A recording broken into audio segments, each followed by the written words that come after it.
नमस्कार, मैं हिमांशी राजपूत और आप देख रहे हैं भारत एक्सप्रेस डिजिटल। दतिया विधानसभा उपचुनाव को लेकर मध्य प्रदेश के सियासी गलियारों में मचे घमासान के बीच एक बड़ी खबर सामने आ रही है। मध्य प्रदेश सरकार के पूर्व गृह मंत्री और बीजेपी के दिग्गज नेता नरोत्तम मिश्रा के बागी तेवर अब पूरी तरह से ठंडे पड़ते नजर आ रहे हैं। टिकट कटने के बाद जहां एक तरफ दतिया की सड़कों पर उनके समर्थकों ने हिंसक प्रदर्शन शुरू कर दिया था और नरोत्तम मिश्रा के निर्दलीय चुनाव लड़ने के कयास लगाए जा रहे थे, वहीं अब उनके सुर अचानक बदल गए हैं। सीएम मोहन यादव और प्रदेश संगठन के बड़े नेताओं से मैराथन बैठक करने के बाद नरोत्तम मिश्रा अब दिल्ली रवाना हो चुके हैं, जिससे ये साफ संकेत मिल रहा है कि बीजेपी आलाकमान उन्हें किसी सम्मानजनक पद पर एडजस्ट करने का मन बना चुके हैं।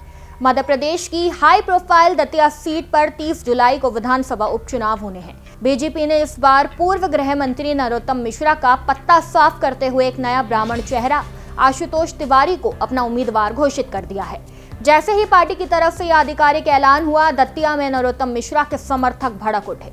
कार्यकर्ताओं ने सड़कों पर उतरकर हिंसक विरोध प्रदर्शन शुरू कर दिया और कई पदाधिकारियों ने अपने इस्तीफे सौंप दिए। राजनीतिक गलियारों में चर्चाएं तेज हो गई कि नरोत्तम मिश्रा पार्टी से बगावत कर निर्दलीय मैदान में उतर सकते हैं। इस बीच शिवसेना यूबीटी ने भी आग में घी डालने का काम किया और नरोत्तम मिश्रा को अपनी पार्टी के मशाल चुनाव चिन्ह पर चुनाव लड़ने का खुला ऑफर दे दिया। साथ ही ये भी कहा कि उद्धव ठाकरे खुद उनके लिए प्रचार करने दतिया आएंगे। पिछले 2 दिनों से जारी इस भारी असमंजस के बीच शनिवार को नरोत्तम मिश्रा ने भोपाल में मुख्यमंत्री मोहन यादव, मध्य प्रदेश बीजेपी के अध्यक्ष हेमंत खंडेलवाल और क्षेत्रीय संगठन महामंत्री अजय जामवाल के साथ एक बेहद महत्वपूर्ण बैठक की। इस हाई लेवल मीटिंग के बाद नरोत्तम मिश्रा के तेवर पूरी तरह नरम पड़ गए। उन्होंने मीडिया से बात करते हुए संगठन को सर्वोपरि बताया और कहा कि बैठक में बहुत अच्छी चर्चा हुई है। उन्होंने अपने समर्थकों से धैर्य और शांति बनाए रखने की अपील की और कहा कि धीरे धीरे सब ठीक हो जाएगा। नरोत्तम मिश्रा ने बड़ा ऐलान करते हुए कहा कि वे दतिया सीट से बीजेपी उम्मीदवार आशुतोष तिवारी के नामांकन में खुद मौजूद रहेंगे।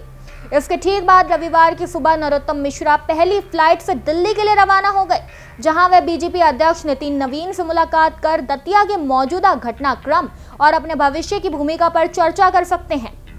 दूसरी तरफ मध्य प्रदेश बीजेपी के अध्यक्ष हेमंत खंडेलवाल ने साफ कर दिया है कि पार्टी आलाकमान ने आशुतोष तिवारी को ही उम्मीदवार तय किया है और इसमें कोई बदलाव नहीं होगा।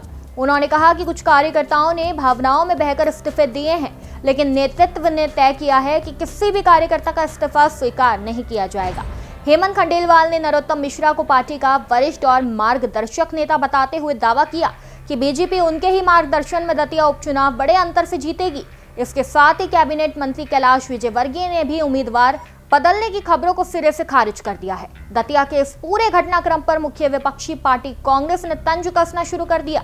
मध्य प्रदेश कांग्रेस अध्यक्ष जीतू पटवारी ने कहा कि दतिया की जनता लोकतंत्र की हत्या करने वाले बीजेपी को करारा जवाब देगी और कांग्रेस भारी बहुमत से जीतेगी।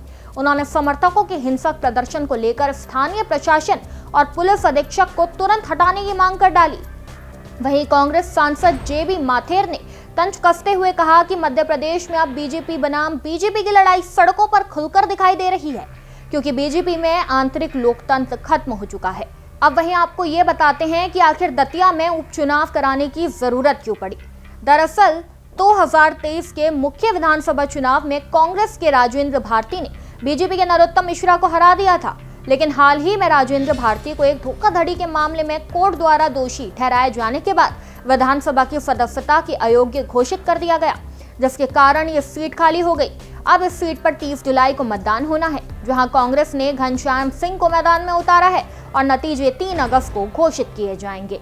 इस पर आपकी क्या राय है, हमें कमेंट में जरूर बताएं। वीडियो में बस इतना ही। ऐसे ही तमाम खबरों को जानने के लिए देखते रहिए भारत एक्सप्रेस डिजिटल।